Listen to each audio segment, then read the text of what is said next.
सब कुछ बदल जाएगा। सावधान, असली खतरा बस 7 दिन दूर है। तैयार रहो, वक्त खत्म होने जा रहा है। वो तारीख जो इतिहास बदल सकती है। जी हाँ, 11 अप्रैल 2026। क्या ये वो तारीख है जब दुनिया चैन की सांस लेगी, या फिर इसी दिन तीसरे विश्व युद्ध की एक खामोश नींव रखी जा रही है जिसकी भनक आम इंसान को नहीं है। आज हम जिस सच से पर्दा उठाने जा रहे हैं वो कूटनीति और वैश्विक राजनीति की सबसे डरावनी सच्चाई है। पहले अमेरिका खुद ईरान पर हमले करता है और अब अचानक वही अमेरिका ईरान की गर्दन पर दबाव डालकर उसे शांति वार्ता की मेज पर खींच ला रहा है।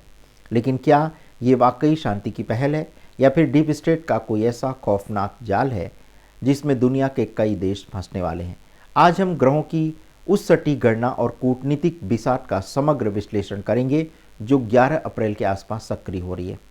हम डिकोड करेंगे कि कैसे इस दिन होने वाली वार्ता एक बहुत बड़े भू राजनीतिक भूचाल का सिर्फ एक ट्रेलर है, पाकिस्तान अपनी सबसे बड़ी कूटनीतिक कब्र कैसे खोदने जा रहा है और भारत ने इस पूरी आग से खुद को दूर रखने का मास्टर स्ट्रोक क्यों खेला है। सबसे पहली बात, शांति के नाम पर डीप स्टेट का साइकोलॉजिकल गेम। जी हाँ, पर्दे के सामने दुनिया को बताया जाएगा कि महाशक्तियाँ युद्ध टालने के लिए एक मेज पर बैठी हैं, लेकिन पर्दे के पीछे की कहानी कुछ और ही है। 11 अप्रैल की कालगणना और ग्रहों के तात्कालिक स्वरूप को अगर डिकोड करें तो सत्ता और सरकार के भाव में एक भयानक दबाव दिख रहा है, और ये कोई सामान्य कूटनीति नहीं है। अमेरिका का ये कदम शांति के लिए नहीं बल्कि अपनी शर्तों को थोपने के लिए है। ये डीप स्टेट का वो क्लासिक मूव है जहां आप पहले अपने दुश्मन को मानसिक और सामरिक रूप से तोड़ते हैं और फिर वार्ता के नाम पर उसे ऐसी शर्तों में जकड़ देते हैं जहां से उसका निकलना नामुमकिन हो जाए। गोपनीयता और छिपे हुए रहस्यों का संकेत देने वाले ग्रह स्पष्ट बता रहे हैं कि जो एजेंडा दुनिया के सामने लाया जाएगा वो असली एजेंडा है ही नहीं। असली खेल बैक चैनल मीटिंग्स और बंद कमरों में खेला जा रहा है। ये वार्ता लचीलेपन पर नहीं बल्कि अल्टीमेटम पर टिकी हुई है। अब आपको बताते हैं कि धरती पर जो कुछ भी घटता है उसकी पटकथा पहले ही ग्रहों की चाल में लिखी जा चुकी होती है। 11 अप्रैल 2026 की लग्न कुंडली यानी D1 चार्ट उस दिन के माहौल का ब्लूप्रिंट है। इस दिन मिथुन लग्न उदित हो रहा है जिसका स्वामी बुध है, लेकिन असली खेल 10वें भाव में चल रहा है जो सरकार, सत्ता और सर्वोच्च शक्ति का भाव है। इस एक भाव में 4 ग्रहों का जमावड़ा है, सूर्य, बुध, मंगल और शनि। सूर्य सत्ता का प्रतीक है, शनि कड़े नियमों का, मंगल दबाव का और बुध कूटनीतिक संवाद का। जब ये चारों सत्ता के 10वें भाव में एक साथ मीन राशि में बैठे हों तो अमेरिका इस वार्ता में कोई शांति दूत बनकर नहीं आ रहा है। ये अपनी पूरी ताकत के साथ, अहंकार के साथ ईरान पर शर्तें थोपने आ रहा है। लेकिन सबसे बड़ा खतरा संवाद के ग्रह बुध की स्थिति में छिपा है।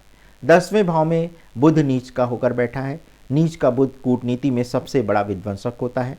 इसका मतलब है कि ड्राफ्टिंग में धोखा होगा, बयानों में ऐसा जहर होगा कि रातों रात स्थिति बिगड़ सकती है।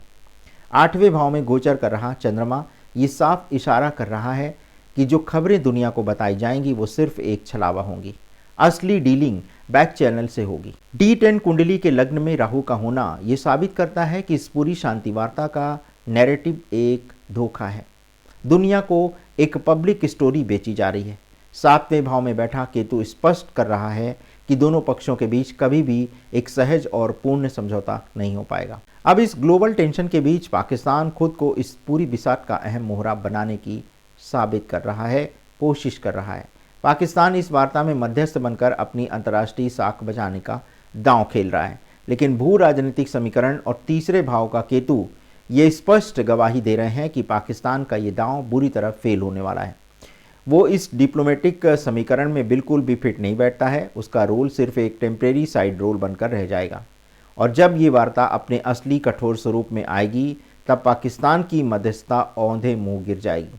इसका नतीजा पाकिस्तान के लिए एक भयंकर कूटनीतिक आपदा होगी, और जिस सम्मान की उम्मीद में वो इस आग में हाथ डाल रहा है उसकी जगह उसे भयंकर आलोचना, अविश्वास और कूटनीतिक अलगाव का सामना करना पड़ सकता है। अब बात करते हैं कि जब अमेरिका और ईरान दोनों ही भारत के बहुत अच्छे दोस्त हैं तो भारत ने इस शांति वार्ता से इतनी रणनीतिक दूरी क्यों बना रखी है? भारत ने मध्यस्थता की पहल क्यों नहीं की? भारत की ये खामोशी कोई कमजोरी नहीं बल्कि इस सदी का सबसे बड़ा कूटनीतिक मास्टर स्ट्रोक है। भारत का सिस्टम जानता है कि 11 अप्रैल की ये वार्ता शांति के लिए है ही नहीं, और ये डीप स्टेट का बिछाया हुआ फंडा है जिसमें जो भी मध्यस्थ बनेगा वो बलि का बकरा साबित होगा। 10वें भाव में शनि का दबाव और नीच का बुध भारत को चेतावनी दे रहे हैं कि यहाँ संवाद जो है वो दूषित हो चुका है। तीसरे भाव में बैठा केतु संचार में कट या भ्रम पैदा कर रहा है। इसका सीधा मतलब है कि अगर भारत मध्यस्थ बनकर कोई संदेश एक दूसरे तक पहुंचाएगा तो उसका गलत ट्रांसलेशन होना तय है, और एक गलतफहमी और सारा दोष भारत के सिर मढ़ दिया जाता। 9वें भाव का राहु चिल्ला चिल्ला कर कह रहा है कि ये पूरी वार्ता एक अंतर्राष्ट्रीय प्रोपेगेंडा है, इसलिए भारत ने एक बेहद चतुर नीति अपनाई है। पर्दे के पीछे का समर्थन लेकिन फ्रंट रोल से इनकार। भारत लॉजिस्टिक या कूटनीतिक स्पेस दे सकता है, लेकिन वो इस विषाक्त ड्राफ्ट की गारंटी अपने सिर नहीं लेगा। भारत खुद को महाशक्तियों के इस प्रोपेगेंडा गेम का टूल नहीं बनने देगा। अब जो है सबसे बड़ी बात यह है कि महाशक्तियों के अहंकार और शर्तों के चक्रव्यूह में झुकने वाला कौन है। तो मेज पर जो फाइलें रखी हैं उनमें शांति का मसौदा है ही नहीं, बल्कि महाशक्तियों की जिद दर्ज है। अमेरिका की शर्त है कि ईरान अपना परमाणु कार्यक्रम तत्काल बंद करे और सारा संवर्धित यूरेनियम उसे सौंप दे। वहीं ईरान की शर्त है कि होर्मुज़ जल डमरूमध्य पर उसका नियंत्रण रहे, युद्ध का मुआवजा मिले और मारे गए लोगों के लिए ब्लड मनी दी जाए। इस रस्साकशी में झुकेगा कौन? इसका जवाब युद्ध की टाइमलाइन में है। युद्ध की शुरुआत अमेरिका ने की थी, ये सोचकर कि एक हफ्ते में ईरान खत्म हो जाएगा, लेकिन 40 दिन बाद ईरान झुका नहीं। हकीकत यह है कि अमेरिका को इस वार्ता की सबसे ज़्यादा ज़रूरत थी। पाकिस्तान के कहने पर सीज़ फायर के लिए रुक जाना अमेरिका का फेस सेविंग मूव था।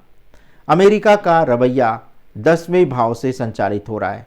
वो एक तानाशाह की तरह शुरुआत करेगा, लेकिन नीच का बुध उसे अल्टीमेटम को समझौते में बदलने के लिए मजबूर कर देगा। उसे अपनी शर्तें चरणबद्ध तरीके से माननी पड़ेंगी।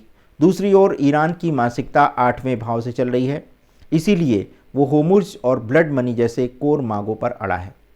तो अंततः बात यह है कि आत्मसमर्पण तो कोई नहीं करेगा पूरा। अमेरिका को परमाणु नियंत्रण के लिए अपनी शर्तों में ढील देनी होगी और ईरान को ब्लड मनी के बदले सुरक्षा की गारंटी पर राजी होना पड़ेगा। तो अगर 11 अप्रैल को मेज पर बैठते ही शांति की उम्मीद आप भी कर रहे हैं तो ये एक बहुत बड़ा मुगालता है।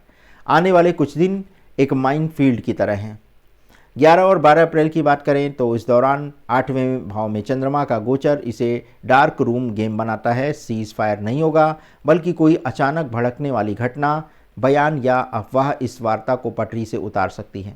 अब 13 अप्रैल की बात करते हैं तो राहु और केतु के प्रभाव से एक ड्राफ्ट तैयार होगा, लेकिन शब्दों के जाल के कारण भारी गलतफहमी पैदा होगी।